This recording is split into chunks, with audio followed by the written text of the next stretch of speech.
I'm so happy to tell you that we have done more than 220 webinars during this period. We started the webinar series as the COVID was setting in, and we felt that this can serve the purpose far better now, given the COVID time. As you know, we are a research-based policy think tank in NCR, established on 31st October 2018, about 5 years ago. And we have sort of an ambition to have an NBER in India.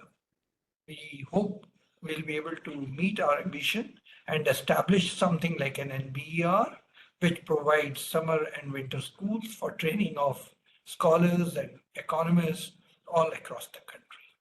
We have also been nurturing a dream of providing research-based policy recommendations to the stakeholders, to the government, or anybody who needs research from us. And we have been very fortunate.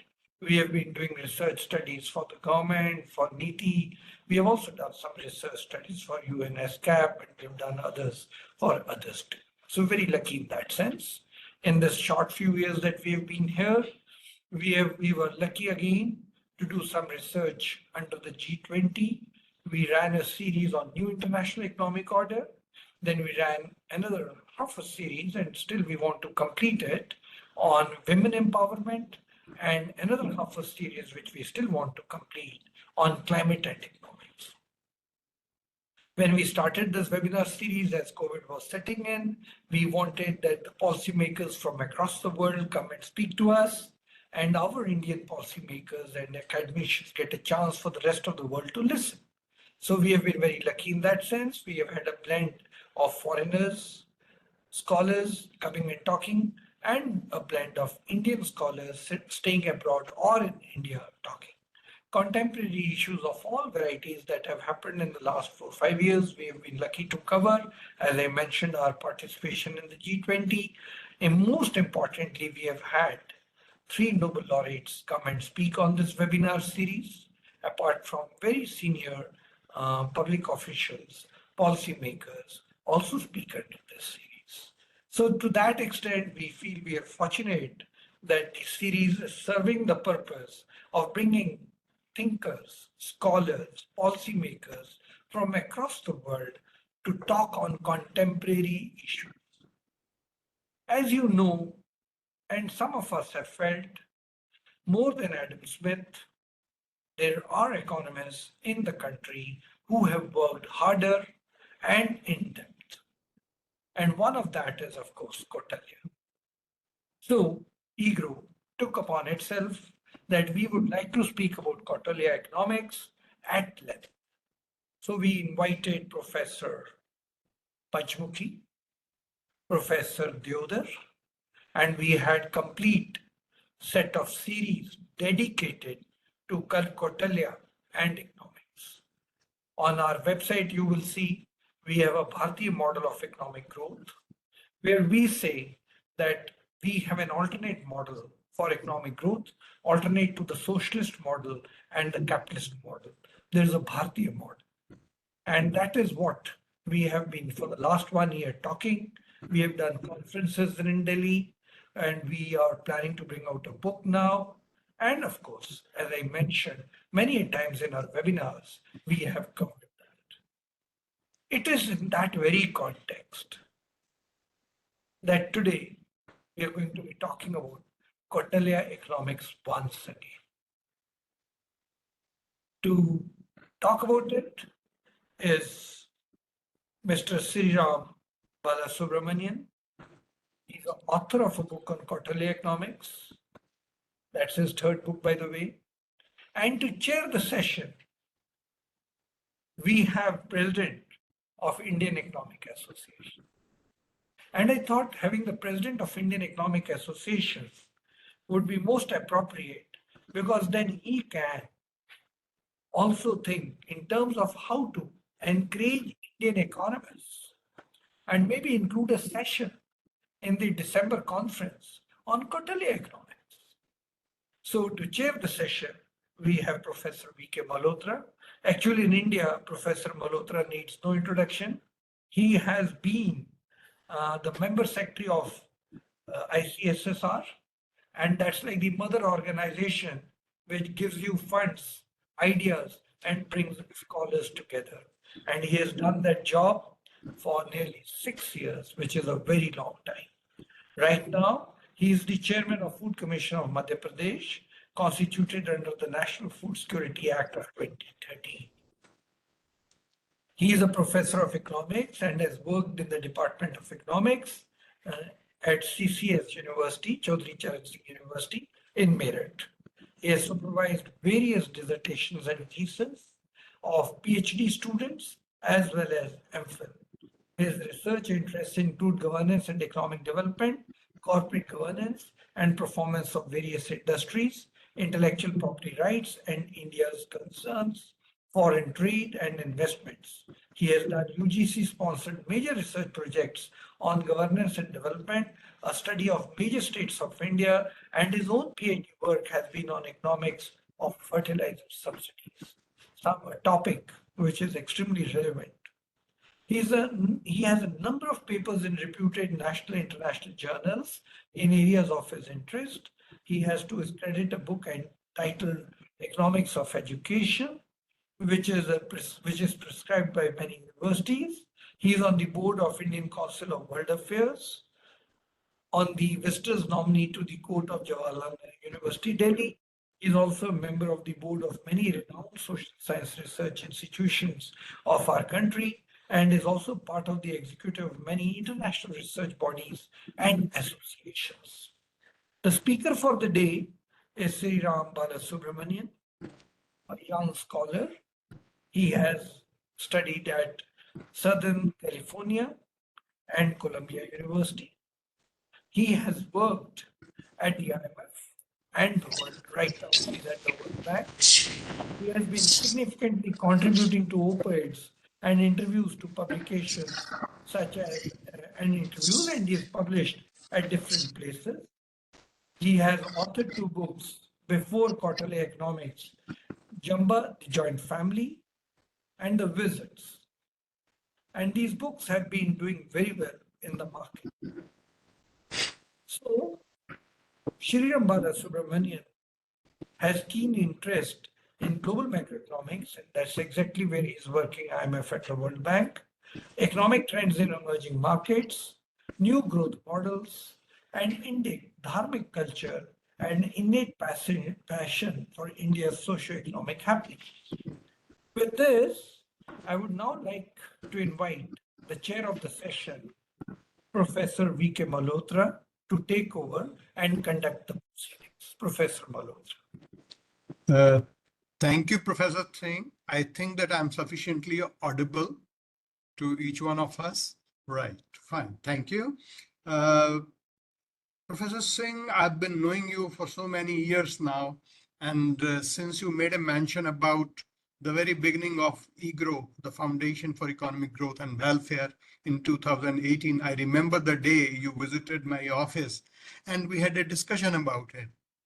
So those memories of EGROW are, quite now there in my mind. And I definitely found all those working very closely with you at EGROW, representing a great degree of scholarship where interests go beyond a narrow expense.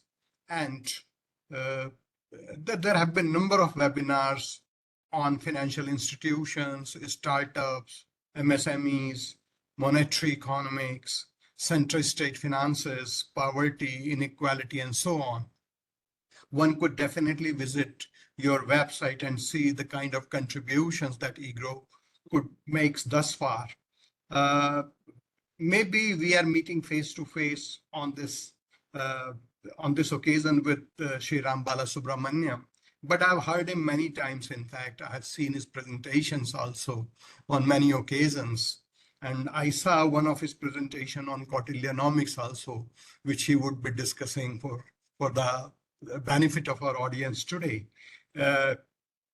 I remember that on his website, Dharmo Rakshati Rakshita is written, which means that one who protects Dharma is protected in turn by Dharma itself.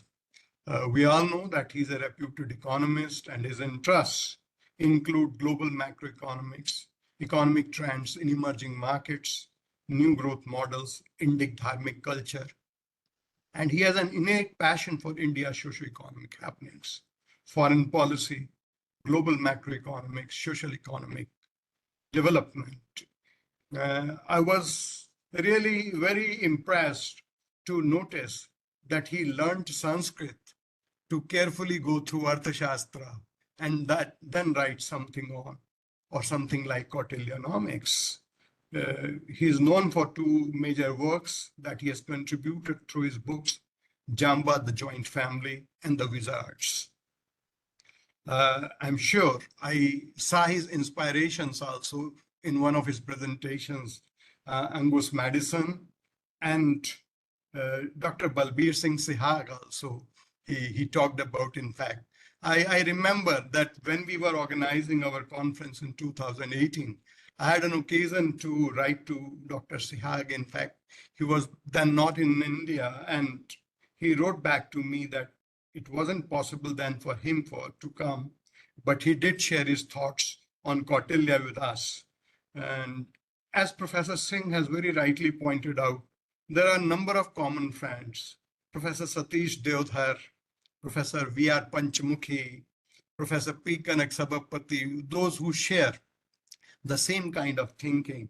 In fact, we know that when we talk about knowing economics, we must definitely think in terms of talking about or discussing and engaging with the idea of knowing the thoughts that come from different societies, cultures, and civilizations.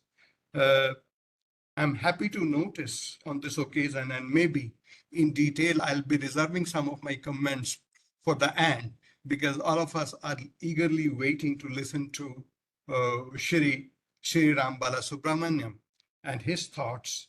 There are few things which I would be making a mention about only in the end when Balasubramanian would have finished his presentation. So over to Balasubramanian, and maybe that towards the concluding part, I would definitely make few remarks on today's presentation and what could be the takeaways from this presentation or this kind of presentation, and how we could in future incorporate through our research writings, maybe better understandings or book writings. And maybe we could bring such issues to the platforms like Indian Economic Association or EGROW, or maybe still more books and journals in days to come.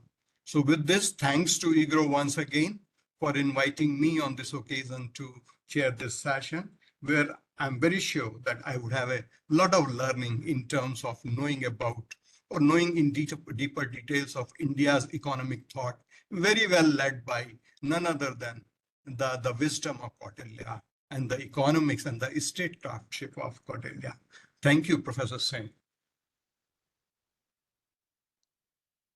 Yeah, thank you, Professor Malhotra, and thank you, Professor Singh, for your kind introduction.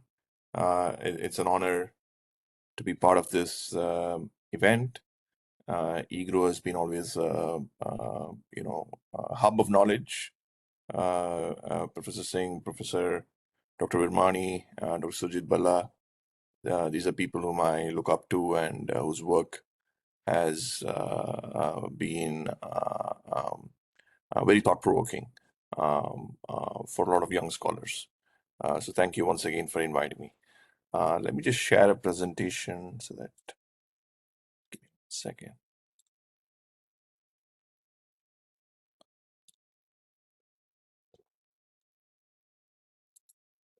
Okay, are you able to see the presentation?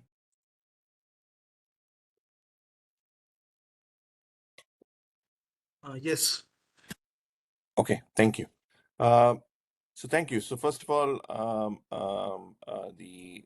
like I mentioned, it's an honor to be part of this discussion. And the title for this lecture includes I wanted to sort of broaden it a bit more and include ancient economic ideas and models in Bharat. And of course, these are my personal views. and it's my own personal research. So with regard to attribution, um, so first I think I would sort of try to provide a perspective on the motivation for such research. How did I how did I get into such topics, and what led me to sort of um, uh, um, get interested in such a topic. Secondly, I would sort of look at the components of the ancient economic models, which will give you a bit more perspective beyond Kautilya. And then the Saraswati Sindhu civilization, which again has some parts of ancient wisdom. And then the Kautilyan approach to economics, which is the focus of the presentation today. And lastly, we sort of will segue into a couple of slides, or one slide on common era kingdoms, which is probably my next book, which is coming out later this year, which is a sequel to Kautilyanomics, for focusing on dharma-based economic models in common era kingdoms. Before I sort of came to this presentation, I have probably given more than about 50 lectures across institutes in India, across business and commerce institutes in India. But frankly, I was a bit nervous for this presentation because mainstream economists and especially policymakers tend to sort of not have too much interest in such subjects, and I'm glad that I was proven wrong, that there's so many people who are attending this event. I think the primary motivation for this research, like what Professor Malhotra mentioned, is, as you see this chart from Angus Madison's economic history research series, which was published in early 2000s, which basically tells you that, if you really look at the chart, the broad trend that you see is India and China were the top two sort of countries in the world, from 0 CE onwards, all the way till about 1700 CE. And these two countries had sort of had an everlasting impact on the global economy during this period of time. This is just not. I think it's sort of narrow to just look at this perspective from a sort of quantitative point of view, because obviously data gathering and data exercises, leave alone ancient times, even in today's India, with such a large informal economy, is still a matter of debate. So I think the approach to understand this should be threefold. One is the quantitative approach to get a sense of the trends that you see over a period of time. Two would be the qualitative approach, which means secondary sources, anecdotes, from people who have traveled to Bharat during this time, including traveler accounts, travelogues from Greek travelers, Chinese embassy notes, Middle Eastern travelers. These sort of secondary research also needs to supplement this to give a qualitative, to give an overall perspective. So broadly, what I'm trying to say is we can know that this was a land of prosperity over this period of time from 0 CE till about 1700 CE onwards, and compare it to global standards at that time. It indeed was a country which everyone aspired to sort of reach and explore and understand and things like that, right? When I was looking at this and I was working on some research related to this, for something else, it struck me that, this prosperity didn't just come, offshoot, I mean, instantaneously, like a magic wand, I had a sense that there had to be some sort of an economic philosophy and some sort of an economic framework to facilitate this progress and this prosperity that was seen. And this sort of led me to look at, some of the material in the past on this. Unfortunately, I couldn't find too much of material, which in one sense sort of motivated me to write this book. And like Professor Malhotra mentioned, Professor Sihag's book on Kautilyan economics was sort of a gold standard, I would say, from an academic point of view. And that sort of also inspired me, along with Professor Satish Deodar's work, to sort of think about these frameworks. What were these frameworks that facilitated this growth? And what are these frameworks that consistently facilitated this growth, irrespective of the kingdoms and irrespective of all the political changes that were happening? So that sort of led me to the Arthashastra, and Kautilya's Arthashastra, because that was one text where you had everything in one place. We talk a lot about the Arthashastra, Chanakya Niti, the political side of Chanakya, but very little is written on the economic side of Chanakya, because essentially it's called Arthashastra for a reason, because it's about economics, and there wasn't really a framework which people could sort of extract and show the thinking behind Kautilya's Arthashastra. And the Arthashastra as a text is a vast text. It's about 15 books, around 150 chapters, about 6,000 slokas, and a lot of it is in Sanskritam. And the translations are fairly limited, and translations are, in the 19th century, and they're not, and they're basically done by linguists rather than, special financial specialists or economists. So one had to sort of have an understanding of both uh, economics as well as some level of Sanskritam, and engage with Sanskritam scholars so that you get the right translations, because the translations had to be sensitive towards Bharat and sensitive towards the economic understanding of it and the economic context of it. So that was a big challenge. So that's why it took me almost five and a half years to do this book, sort of get all this. And lastly, to establish a framework, because most of the text in the Arthashastra is prescriptive, in the sense that it gives you the results rather than giving a sort of a background to how some of these policies, some of these prescriptions were derived. So understanding the framework was important, and that means putting together a set of ideas across board, and then sort of almost dwelling into Kautilya's mind, and deriving a philosophy behind it. So that led me to work on this book, and this was sort of the context and inspiration.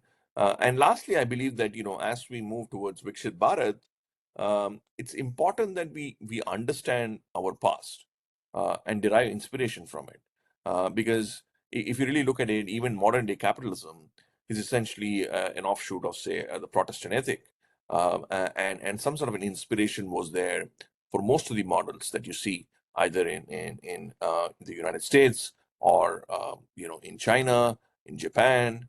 A lot of these countries derive their economic principles based on some of their learnings from their past.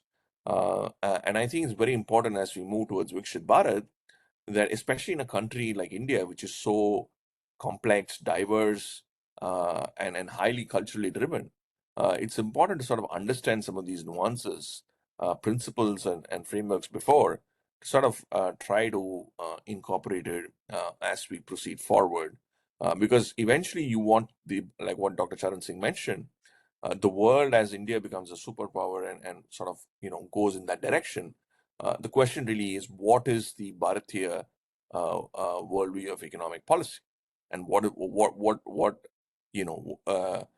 do we bring to the table in terms of that? And I think all this research sort of facilitates consolidating that approach. So the next slide. So basically, Sir, before we excuse me, go, can you make the presentation full screen? yeah, sorry, is it okay now? Yes, better. Okay. Yeah. So before we, go into Kautilya, I also wanted to give a perspective, because Kautilya himself acknowledges that a lot of his thoughts came, he was sort of agglomerating a lot of the thoughts that came from a previous generation, which means from the Mahabharata, Ramayana. He attributes to Brihaspati and Shukracharya and things like that, which is sort of the first chapter of this book, which I've co-authored with Professor Satish Deodar. So there was a sort of an underpinning of economic thinking prior to Kautilya as well. So an example of this is what you see in the slide is an inscription or a holograph from the Saraswati Sindhu civilization, which is almost 3,500 BCE, where you see a maritime treasure guild and a guild metal cargo from a pictorial point of view, which is basically used for some sort of a trading equipment, and ornaments and golds were traded during that time. So this is one example of some of these things which are happening prior to Kautilya as well.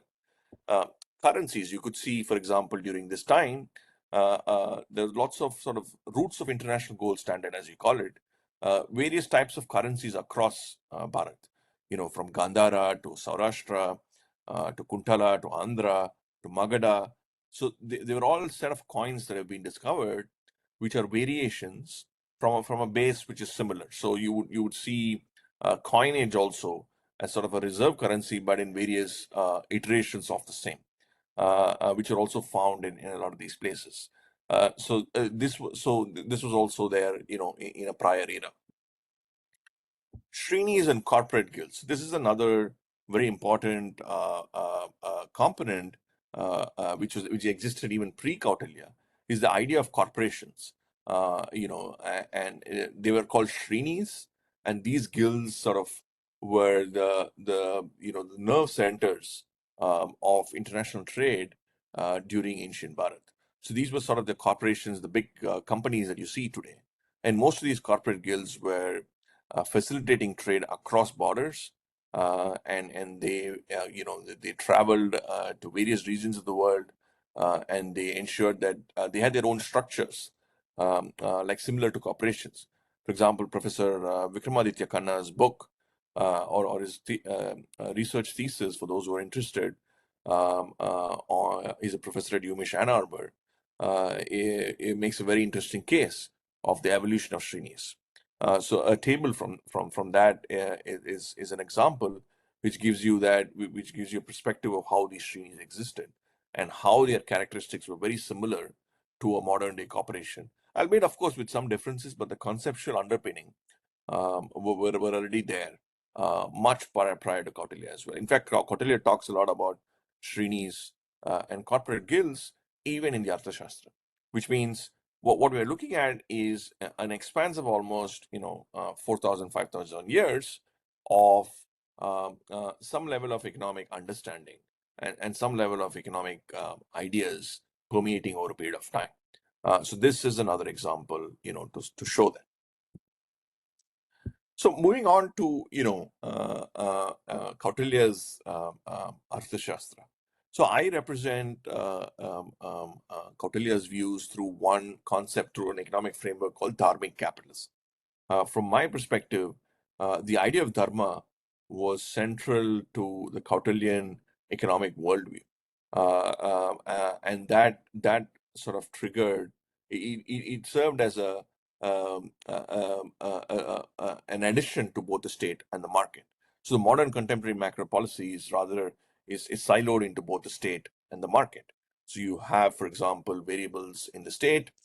So in terms of taxation, in terms of monetary stimulus, in terms of whatever ways of changes that you see in the state, that drives economic activity. Similarly, in the market, changes in the market, trends in the market, a capital accumulation through market results in economic opportunities, results in corporations thriving, and that results in economic activity. So these two are the sort of pillars that we talk about. But Kautilya also proposed the idea of dharma being an enabler for these two. And that's where his prism of dharmic capitalism comes through. So the three buckets of dharmic capitalism, which we will discuss in the next slide, is a rule enforcing a non-intrusive state, wealth creation, and sustainable growth and welfare. So this is a table that you see in the book, page 81 of the book, that sort of is the summary, I would say, of Kautilya's worldview and his economic framework. One on left pillar, like I mentioned, dharma serves as the base for the sake of simplicity and for the sake of policy making. I would define dharma through three sort of simplistic ways of defining dharma. Of course, dharma is a very complex entity. There are many definitions of dharma, but for the sake of Kautilya and for economic policy, I have defined it as ethics, harmony, and responsibility. So those are the three sort of contours of dharma. As you see in the graph, ethics maps on to the outcomes related to dharmic capitalism. Is from the ethics point of view is a clean administration, clean institutions, enforcement of rules, driver of economic growth and wealth creation. So these were things that Kautilya was very particular about in terms of transparency in administration, in terms of transparency in institutions, and enforcement of rules. We will talk about avoiding Matsya Nyaya and the enforcement of rules in subsequent slides. But he was quite keen that enforcement of rules was very important. Not necessarily detailed regulations, but regulations that had to be, enforced to the T according to rule of law and order, and the driver of economic growth and wealth creation as well. So this, maps onto one major component of dharmic capitalism, which is a rule-based yet non-intrusive state. Often the criticism of Kautilya is that, he is Machiavellian, he is, sort of the state controls everything, and all those caricatures. And I, strongly sort of disagree with that approach, with that comparison. In my view, Machiavelli and Kautilya are completely different entities. Kautilya's primary focus was the welfare of the people. And that was the central focus of Kautilya. In fact, he even argues that kingship, the succession of kingship does not depend on, lineage, that there had to be a competency test, and competency needed to be tested for the next in line. And if that's not, done appropriately, he even argued that others should be considered to be the king during Kautilya's times. So his approach is not protection of the monarchy. His approach is to ensure, enhance the welfare of the people and provide economic prosperity, which of course helped him to, to his broader goals of political, success. So his approach is, in my view, a rule-based yet non-intrusive state. So what do I mean by rule-based yet non-intrusive state? So for example, let's say there are two people who are trading from one from Bharat and one from say the Middle East, and they're trading say spices in thousands of quantities across borders. There might be certain XYZ regulations that Kautilya has, which these two people need to follow in terms of say customs, in terms of some of the tariffs, in terms of regulatory sort of mechanisms. But he wouldn't micromanage the quantity of trade that you're doing or the quality of trade that you're doing, how much and what time you need to talk to each other, or whatever it is. So there's no micromanagement, in my view, done on economic activity, but rather a focus on a set of rules and following those rules as part of a regulatory construct. So that's what I define as a rule-based yet non-intrusive state. So that's one important bucket of dharmic capitalism. So we move now to the second, moving back to competence of dharma, and into the second definition of dharma, which is harmony. Harmony in terms of engaging with the world, having a global outlook. So that would map on, as you see, with the driver of economic growth and wealth creation from the ethics component, and the harmony component sort of maps on to wealth creation via global outlook. It's often a misnomer that India started engaging with the world only after the economic reforms of 1990. If you really look at our history, every period, except for probably the post-independent era till 1990, we have consistently engaged with the world. International trade and commerce was the norm across board. In fact, across most of these kingdoms, whether you look at prior to Kautilya, in terms of the Saraswati Sindhu civilization, for example, or post-Kautilya in terms of the Cholas, the Pallavas, the Pandyas, the Kambuja Desa, Vijayanagar Empire, all of these kingdoms, I mean, all of them, if there's one common thread, is international trade and them engaging with the rest of the world. So wealth creation was not considered a taboo. It was considered, Kautilya felt that wealth creation was a very important component of economic prosperity. Of course, he didn't believe in sort of unfettered trade. He believed in, I would say, in modern parlance, a free and fair trade. And he believed that he provided a lot of incentives for traders to trade and engage in Bharat in terms of tax exemptions, in terms of providing support, in terms of movement of goods and services from one place to another, and also encouraging open engagement with the rest of the world. So that deals with the second bucket, which we speak about wealth creation via global outlook. Now, moving back to again components of dharma, we spoke about harmony, and within harmony, the second definition of harmony is societal welfare and well-being, and map that with the responsibilities, which is the third component of dharma, which is sustainable growth through familial, societal, and environmental responsibilities. And that maps on to the third bucket of dharmic capitalism, sustainable growth and welfare. So here, I think it's an important concept that one needs to sort of understand, and I think it's quite applicable in today's Bharat as well. The role of responsibilities. While he acknowledged the role of rights and the rule of law as an important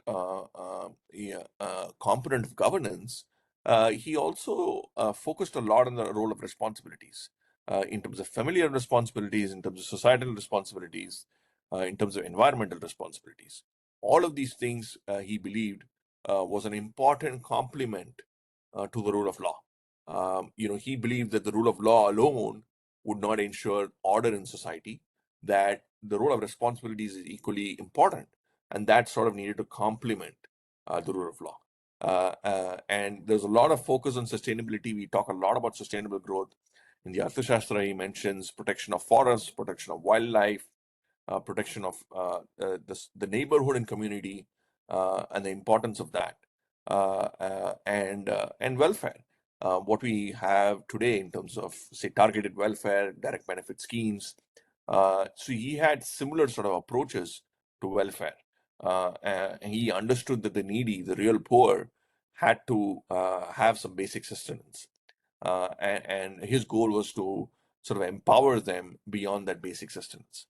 So in summary, the framework of dharmic capitalism, as I mentioned, comes through the definitions of dharma based on ethics, harmony, and responsibilities, and that maps on to outcomes related to dharmic capitalism, which we mentioned, the various outcomes, and all of that maps on to the three pillars of dharmic capitalism, which is a rule-based yet non-intrusive state, wealth creation via global outlook, sustainable growth, and welfare.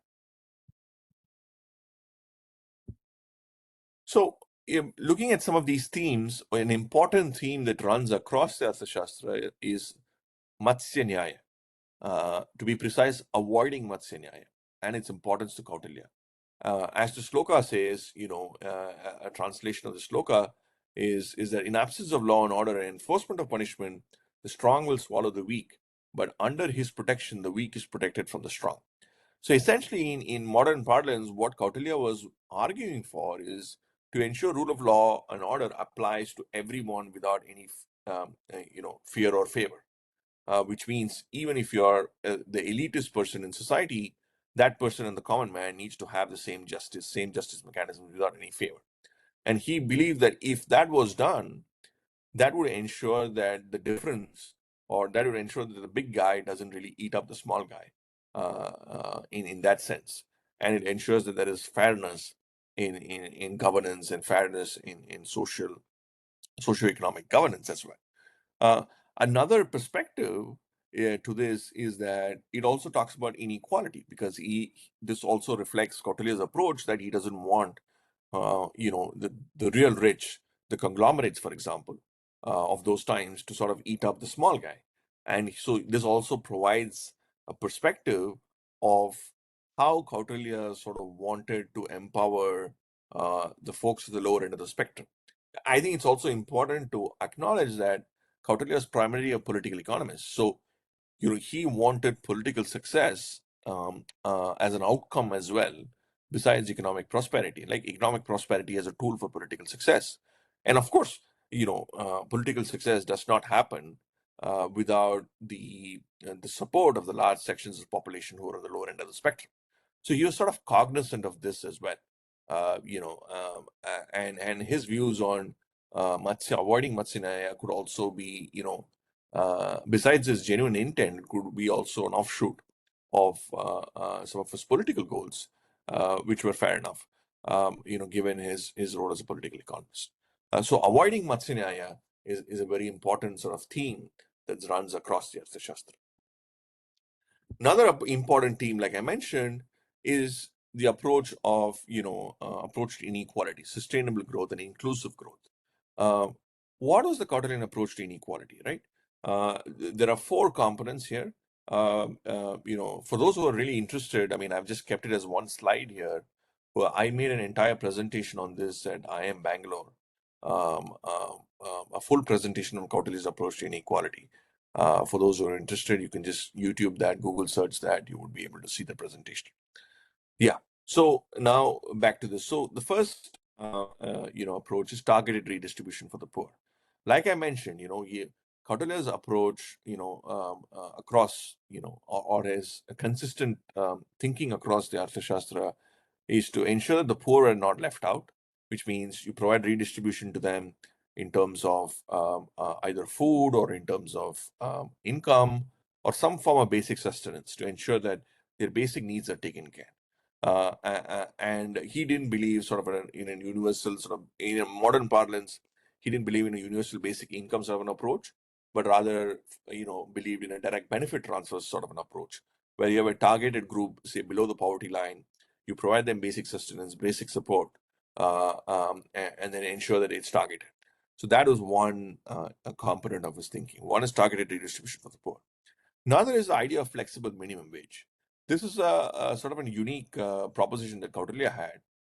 I mean, we all know about minimum wages, for such a erudite audience, it's common knowledge that, $15 is the minimum wage in the United States, which a lot of political parties has been, vouching for, right? In what Kautilya said was $15 is not something that or any sort of number it doesn't come in isolation. It comes in the context of the macroeconomy and comes in the context of macro fundamentals. So, for example, $15 at 2% inflation is very different from $15 at say 7-8% inflation or even 9% inflation, because the real wages are much lower, right? So he believed in the idea of having a minimum wage, but ensuring that that is consistently reviewed in the context of the macroeconomy. So as every year or during a time period, he sort of consistently reviews and tries to have a flexible minimum wage which moves across depending on the macro environment. So after he reassesses what the sort of minimum wages are for those people who are below the income spectrum. So that's another sort of component of his approach to inequality. Another is incentives and protection of labor. We talk a lot about labor contracts in today's times. But even if you go to, say, a construction site in NCR in Delhi and walk into a construction site, even today it's quite rare to see a sample of a labor contract for a daily wage laborer, which is being displayed. Kautilya argued that every employer had to have a sort of a template for sort of a template contract for even daily wage laborers, which basically gives them a broad contours of what their work profile is going to be, how long they might need their services, or what is the income, and a broad sort of a contract. And a template had to be displayed so that people understood what the daily wage laborers were getting. And more importantly, it also provides an incentive or protection for labor and sort of enhances their rights compared to capital. So this was one way where, he empowered the poor by ensuring that the employers treated them with respect and dignity, and had a structural approach to their employment. And then he provided incentives as well in terms of contractual incentives, in terms of incentives for people below a particular income level to ensure that they move up the economic ladder.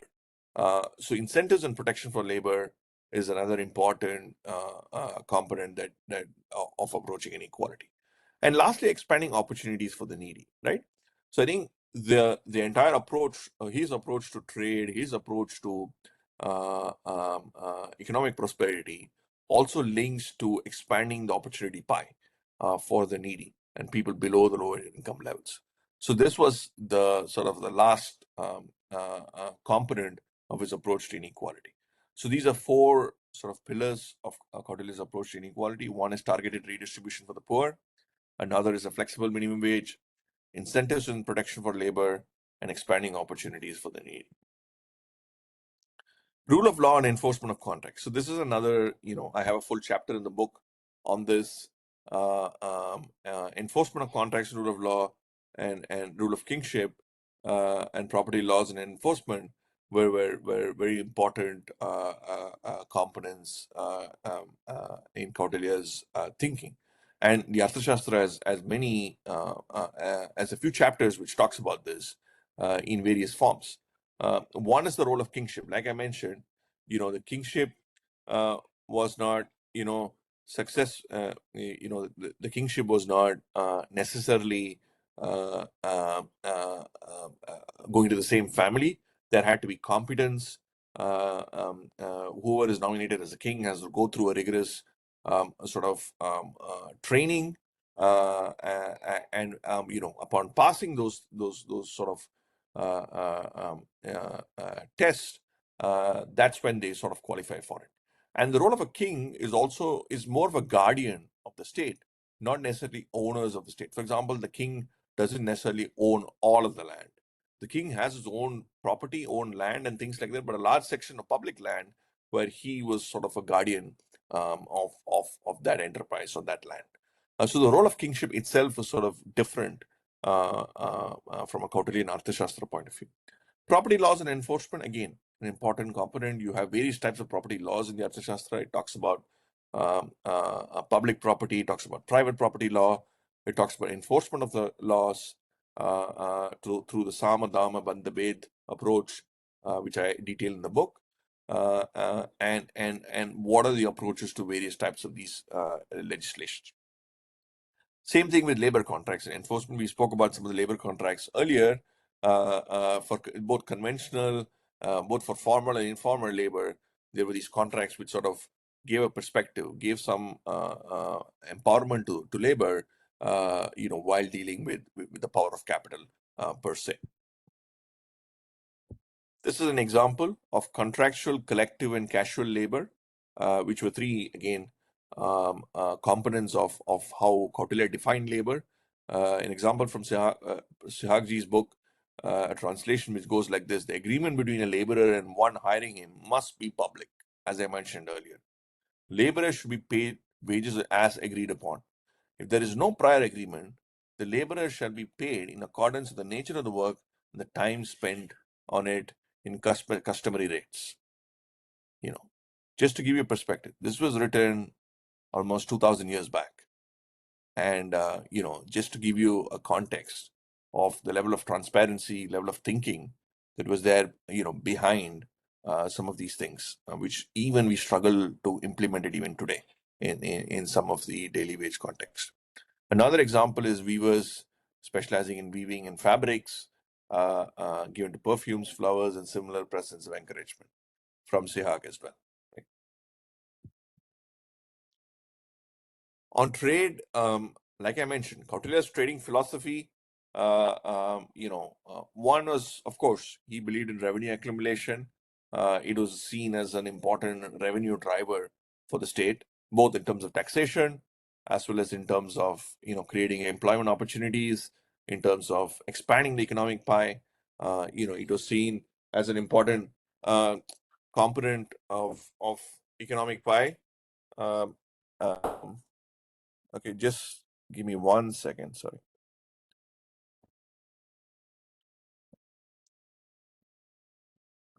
Just give me 1 second. Yeah, can you?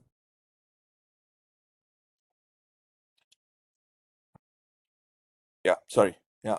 So one was revenue accumulation. Like I mentioned, another is preference for imports, though he believed in potential for exports. So import exemptions are given. Of course, there were tariffs which were in place, but I think my sense is Kautilya's approach to trade is more of an Atmanirbhar type of a concept. In the sense that he believed in some of the key trade items had to be protected because of developing resilience. But on the other hand, he also wanted to ensure that regulations were at ease so that people could trade. So that's why you would see that he is giving a preference for imports, preference for foreign traders to come and engage in the country, support for them in various means, yet ensure that there is some sort of tariffs and protection for the local community and local folks, so that their opportunities are not downsized.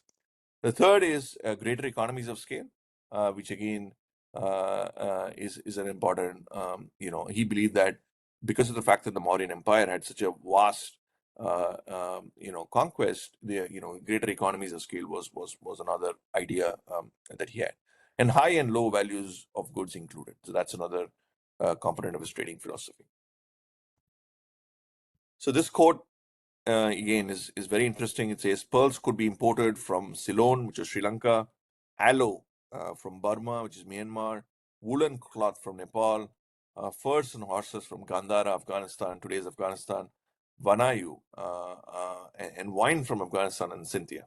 So this itself covers almost from Middle East, Ceylon, Myanmar, in terms of what are the products and how they were traded.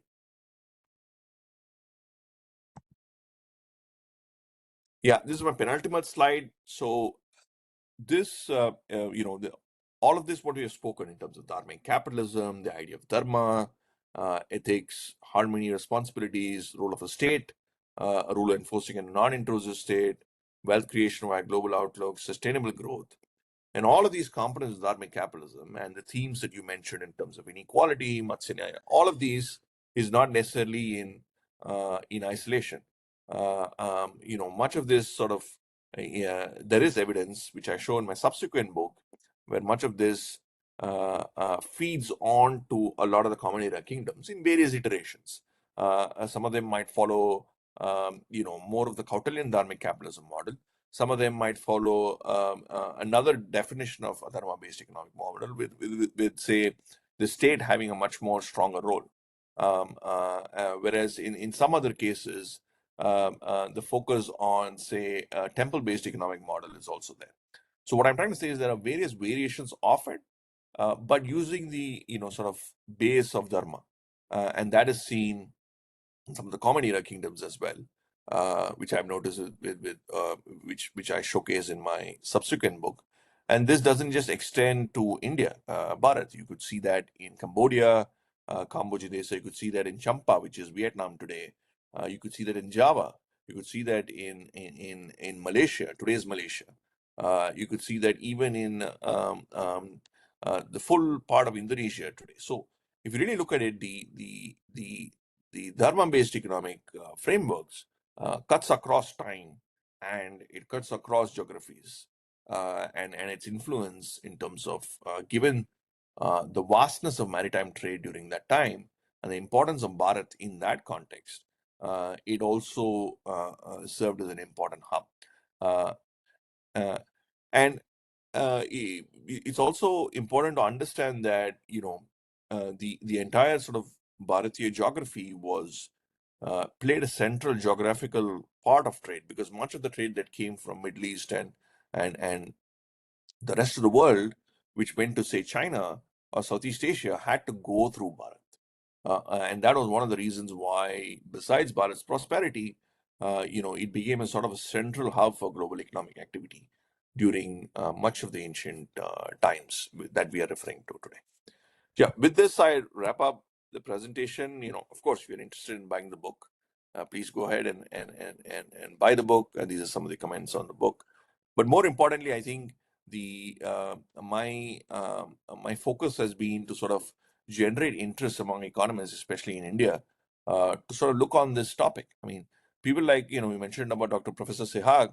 Professor Sehag's book is probably the only book prior to mine which talks about Kautilya and economics, and of course Dr. Satish Deoda's research.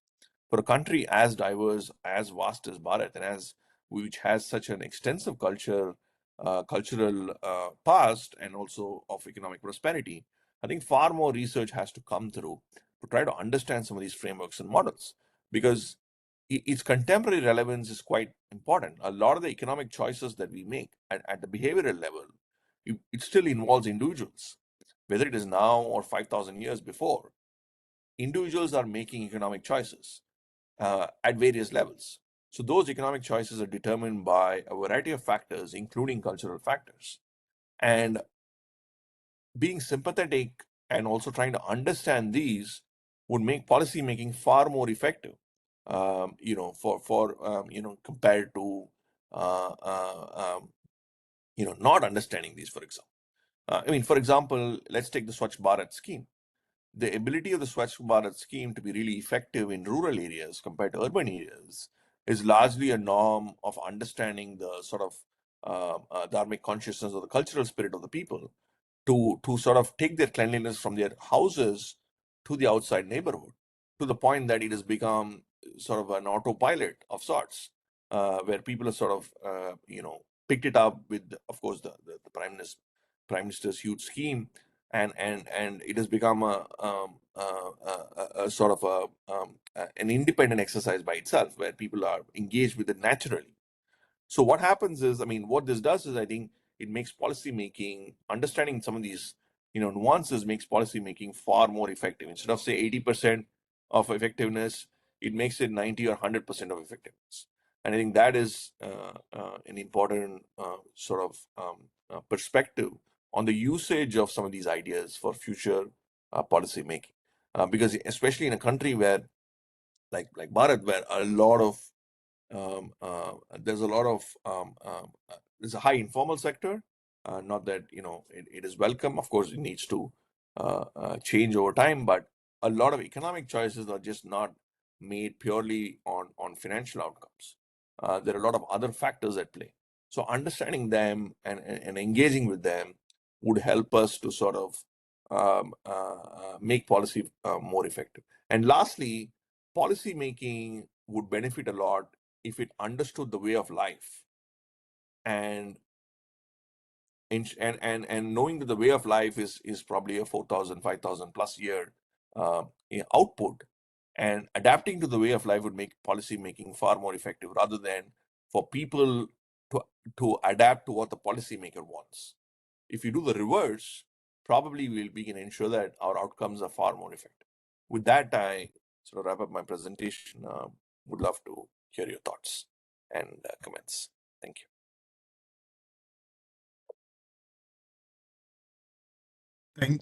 Thank you, Mr. Balasubramanian. Professor Singh, do we have some time to take few questions? Absolutely. I think he has clarified the concept so well, but I still see there are some hands, and I think we can take a few questions. But I would request all the audience, in fact, to be very, very precise and to the point while raising their question, because we are left with very little time, and we would definitely like to make the best use of that time. I could see some comments, some questions in the chat box. So I would request the audience to be extremely precise in raising their point of view or asking any question, please. So, Professor Singh, how to proceed? You have a list of the hands raised.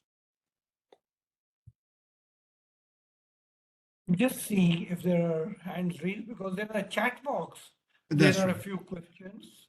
Okay, I could see one hand coming here. So you can please introduce yourself and ask your question, but please be very brief. Can I ask? Yes, please. Yes, please. I am Matthew Gurian from Kerala. Okay. First of all, I congratulate Subramanian for this very excellent presentation of a topic, which as Charan Singh already referred it to, we do want an Indian economic science and Indian economic approach. From that perspective, this presentation is of greater use. However, I like to raise one or two questions. One, you referred it to the inclusive approach of Kautilya. And I am very much impressed by that labor class, labor and wage.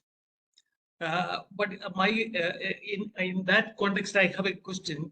What about the caste system, which is also divisive? And how did Kautilya refer to the implications of caste system? Because that is a very dominant institutional factor in our socio-economic system of India. I hope you might have got it. The second my query is how would we relate Kautilya with Buddhist economics? Mahatma Gandhi was very much impressed by Buddhist economics. And my third point, maybe. Dr. Matthew, please be very brave. And I'm just leave it for the still more audience in fact to raise the sharing only the points. If there is no time, you may not answer. Only my third point is I find Aristotle as the foundation of Western economics. And then we have St. Thomas Aquinas, scholastic doctors. Then finally we have the Protestant ethic, then Renaissance and Enlightenment. So this is a long trajectory through which Western economics sprouted. But in the case of India, we lack such of a social process. So these are my 3 points. If you have only time, please answer. Otherwise, thank you very much. Dr. Singh, we can take 1 or 2 questions more and then can request Balasubramanian to respond to those questions. I think that would be fine. Absolutely. Right. Absolutely. Right. Any more questions? Yeah, hello. Can I ask the question? Please. Yeah, hello. Thanks a lot, Professor. So my precise question is, based on the presentation, it looks like that Kautilya approach was primarily inclined towards egalitarian concept of the social structure. But the query here is, what about the current scenario? Can we replicate that kind of structure in the current scenario, especially in the developing economy like India? And what would be the challenges coming out of it? Thank you. Sir, I have one question. A question? One question for Bala. This is Dr. Nath. Mr. Subhash Chandra Agarwal, is it? Yeah. Okay, please ask your question. My question is about Kautilya's Arthashastra, whether the business run in those period was debt free or some loans were taken in that period also by businessmen. Okay. Thank you. Thank you. Yes, Last question now this, Dr. SKN. Dr. Nath, SK Nath. Okay, Dr. Nath. Okay. I'm a retired Director General of Central Statistical Organization, Government of India. Okay. I have got just 2 questions, small questions. That the role of women in the Kautilya economics, how we looked at. Okay. And second thing is that I find a lot of things which Kautilya said has got implemented, inducted inside the Sustainable Development Goals. Okay. And do you mean that they have read these Kautilya economics before talking of SDGs? Thank you. Right. So, Professor Singh, we will stop here itself in terms of questions and will request Mr. Balasubramanian to respond to these questions. Bala, would that be fine with you? Yeah, I'll quickly, Okay, give a please. quick response. So on the question of, the first question on caste, like I said, Kautilya is a political economist. He focused on the welfare of all people. So while the system would, I don't want to get into the extent of the system at that time and all these things, but the text as a whole doesn't discriminate in terms of outcomes of what he's trying to, do. So, the societal structure is a parallel play in action. But in terms of governance and outcomes, I don't see him sort of, doing that. So that is one point. On Buddhist economics, yeah, I think I would put even Buddhist as probably under this dharmic umbrella itself. Most of, Buddhists, Jainis, Sikhs, Sikhism, and even say Hinduism, all of them I would sort of put it in the broader sort of dharmic umbrella. So definitely, there are lessons that one could learn from some of these, civilizations as well. On today's policy making, I think the approach should be not wholesale packaging of Kautilya, right? Kautilya's Arthashastra, for example, even the Mauryan Empire wouldn't have taken Kautilya's Arthashastra word for word, right? That's true. Kautilya understood that political economy is a very complicated subject. So he decided to write a template, which means depending on the circumstances, you choose ideas from this as and when, which is meritorious, right? As and when it is relevant. And you need to understand that Kautilya wrote this such a long time back that the context of society, civilization at that time was very different. The norms were very different, right? So the perspective of the Arthashastra should not be that, it is a manual where you have to follow everything to the T. That's not the case. Even during Kautilya's times, right? Policymakers and kings chose what they wanted and then applied it to their political economies, right? Similarly, if you're going to approach in today's times, I think the best way to do it is to look at specific policies, specific ideas, and then see where some of these nudges can be made, where some of these cultural norms and where some of these ideas can be used to make the policy more effective, right? So I gave an example of Swachh Bharat, right?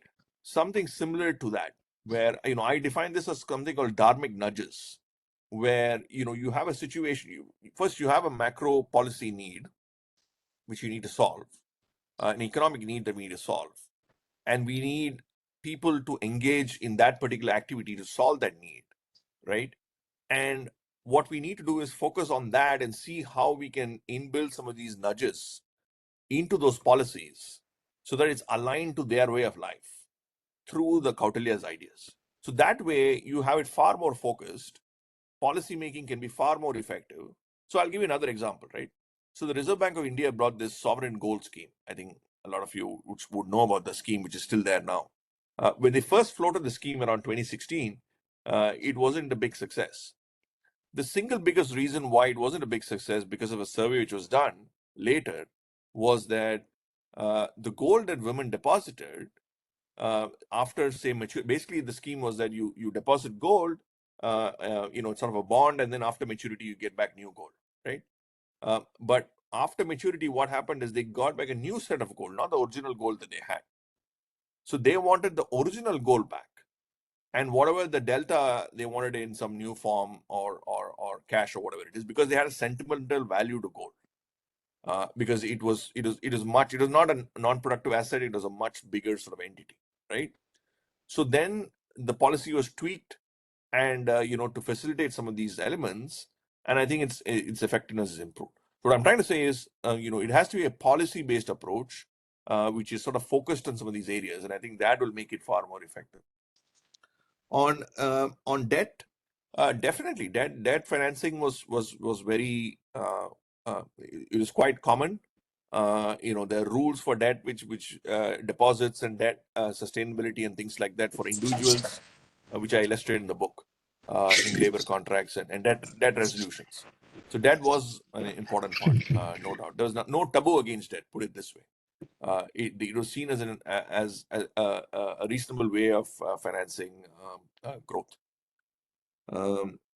And role of women, yes. I think I haven't dealt too much on this subject, but I think it was again something that he didn't explicitly say something against is what I might be wrong, but I've not really focused too much on that subject. I'll probably do look at it through that lens and probably update some of my work. And lastly, on sustainability, indeed. So, I don't know whether the sustainability development goals folks had a perspective of this, but definitely a lot of these ideas will map into SDGs very well. In fact, there's a paper which I'm working on with a professor from University of Geneva, which I would like to share probably later and make an EGROW presentation, which deals with Dharma and sustainability goals and some of their mappings and how it's a derivative of that. So I think there are a lot of parallels and overlaps as well on this. So thank you, Dr. Balasubramanian, in fact, for your very insightful presentation and still more insightful responses to the queries that people might have, in fact, in their minds. It definitely makes me say that any presentation or any such program must leave us with certain questions, certain queries, and maybe a few more questions which would need a further study. And the very success of today's webinar lies in the fact that it is definitely leaving us with still some more questions. Maybe would study those questions, as Balasubramanian has himself said, that debt and women related aspects he would be still more deeply studying and may share with those, may share his understanding with us in coming days. Of course, going to the economic thought of a society or a civilization is a very important thing, especially when a civilization has a proven record of lasting for more than 10-15,000 years and has a history as documented by, let's say, the best minds of the world, that why a civilization or a culture or a country succeeded so much in terms of economic prosperity, trade, and why a society became so rich and so prosperous in the past. Of course, the guiding principles of a society are very, very important. And in our case, the guiding principles, as you very rightly put it, dharma was at the top of it, dharma, artha, kama, and moksha. They were going together, in fact, in our case. It definitely leaves us, for today's purpose at least, with the thinking that maybe there are many questions in the contemporary times and many issues also, problems relating to economic or the problems relating to the society that may have economic implications also. So we may definitely look back and learn from the history few things.